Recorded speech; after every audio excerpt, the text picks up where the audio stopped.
Hi friends, December 9ನೇ ತಾರೀಕಿನಿಂದ ಜನವರಿ 7ನೇ ತಾರೀಕಿನವರೆಗೂ ವಸ್ತ್ರ ಚಿತ್ರಕಲಾ ಉದ್ಯಮಿ ಹಾಗೂ ಕಸೂತಿ ಮತ್ತು ಫ್ಯಾಬ್ರಿಕ್ ಪೇಂಟಿಂಗ್ ಇದರಲ್ಲಿ ವಸ್ತ್ರ ಚಿತ್ರಕಲಾ ಇದೆಯಲ್ವ.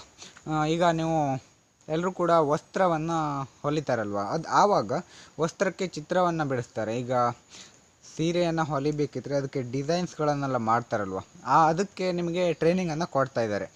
ಕುಮಟಾದಲ್ಲಿ ಫ್ರೀಯಾಗಿ ಟ್ರೈನಿಂಗನ್ನು ಕೊಡ್ತಾಯಿದ್ದಾರೆ. ನೀವು ಈ ಒಂದು ಟ್ರೈನಿಂಗನ್ನು ಮಾಡಬೇಕು ಅಂತಿದ್ರೆ ನಿಮಗೆ 18ರಿಂದ 45 ವರ್ಷದ ಒಳಗಡೆ ಇರಬೇಕಾಗತ್ತೆ.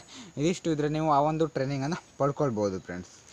ಈ ಟ್ರೈನಿಂಗಲ್ಲಿ ಎಲ್ಲ ಕೂಡ ಫ್ರೀಯಾಗಿರುತ್ತೆ, ಯಾವುದೇ ಅಮೌಂಟನ್ನು ಕೊಡೋ ಅಗತ್ಯತೆ ಇಲ್ಲ.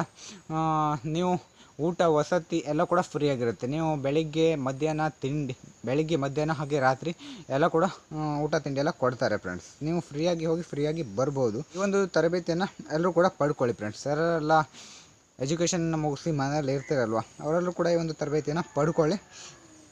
ನಿಮಗೆ ಇವರ ಇನ್ಫಾರ್ಮೇಷನ್ ಬೇಕು, ಇದ್ರ ಮೇಲ್ಗಡೆ ಜಾಸ್ತಿ ಇನ್ಫಾರ್ಮೇಷನ್ ಬೇಕು ಅಂತಂದರೆ ಕೆಳಗಡೆ ಡಿಸ್ಕ್ರಿಪ್ಷನಲ್ಲಿ ನಿಮಗೆ ಮೊಬೈಲ್ ನಂಬರನ್ನು ಕೊಟ್ಟಿರ್ತೀನಿ. ಮೊಬೈಲ್ ನಂಬರ್ಗೆ ಕಾಲ್ ಮಾಡಿ, ಅವ್ರ ಹತ್ರ ಕಾಲಲ್ಲಿ ಮಾತಾಡ್ಬೋದು ನೀವು.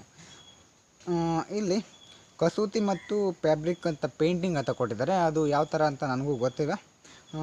ಅದು ಇದರಲ್ಲೇ ಬರುತ್ತೆ. ಯಾವುದಂತಂದರೆ ನೀವು ಡಿಸೈನ್ ಮಾಡ್ತೀರಲ್ವ, ಅದರಲ್ಲೇ ಪೇಂಟಿಂಗ್ಸ್ ಏನೋ ಇರ್ಬೋದು. ವಸ್ತ್ರ ಚಿತ್ರಕಲಾ ಉದ್ಯಮದ ಬಗ್ಗೆ ಈ ಒಂದು ತರಬೇತಿಯನ್ನು ನೀಡ್ತಾ ಇದ್ದಾರೆ. ವಸ್ತ್ರಕ್ಕೆ ಯಾವ ಥರ ಡಿಸೈನ್ ಮಾಡಬೇಕು, ಯಾವ ಥರ ಪೇಂಟಿಂಗ್ ಮಾಡಬೇಕು, ಇದ್ರ ಬಗ್ಗೆ ನಿಮಗೆ ಟ್ರೈನಿಂಗನ್ನು ಕೊಡ್ತಾ ಇದ್ದಾರೆ. ನಿಮಗೆ ಏನಾದರೂ ಇಂಟ್ರೆಸ್ಟ್ ಇದ್ದರೆ ಒಂದು ಟ್ರೈನಿಂಗನ್ನು ಪಡ್ಕೊಳ್ಳಿ ಫ್ರೆಂಡ್ಸ್. ಎಲ್ಲರೂ ಕೂಡ ಸ್ವ ಉದ್ಯೋಗವನ್ನು ಮಾಡಲಿಕ್ಕೆ ಹೆಲ್ಪ್ ಆಗುತ್ತೆ. ಇಲ್ಲಿಗೆ ಒಂದು ವಿಡಿಯೋನ ಮುಗಿಸೋಣ. ಮುಂದೆ ನೆಕ್ಸ್ಟ್ ವೀಡಿಯೋದಲ್ಲೂ ಕೂಡ ಇದೇ ಥರ ವೀಡಿಯೋಸನ್ನು ಅಪ್ಲೋಡ್ ಮಾಡ್ತಾ ಇರ್ತೀನಿ. ನೀವು ಫಸ್ಟ್ ಟೈಮ್ ನೋಡ್ತಾ ಇದ್ದರೆ ಸಬ್ಸ್ಕ್ರೈಬ್ ಮಾಡ್ಕೊಳ್ಳಿ. ಪಕ್ಕದಲ್ಲಿ ಬೆಲ್ ಬಟನ್ ಇರುತ್ತೆ, ಅದನ್ನು ಸೆಲೆಕ್ಟ್ ಮಾಡ್ಕೊಳ್ಳಿ. ಎಲ್ಲರೂ ಕೂಡ ಬಾಯ್ ಬಾಯ್.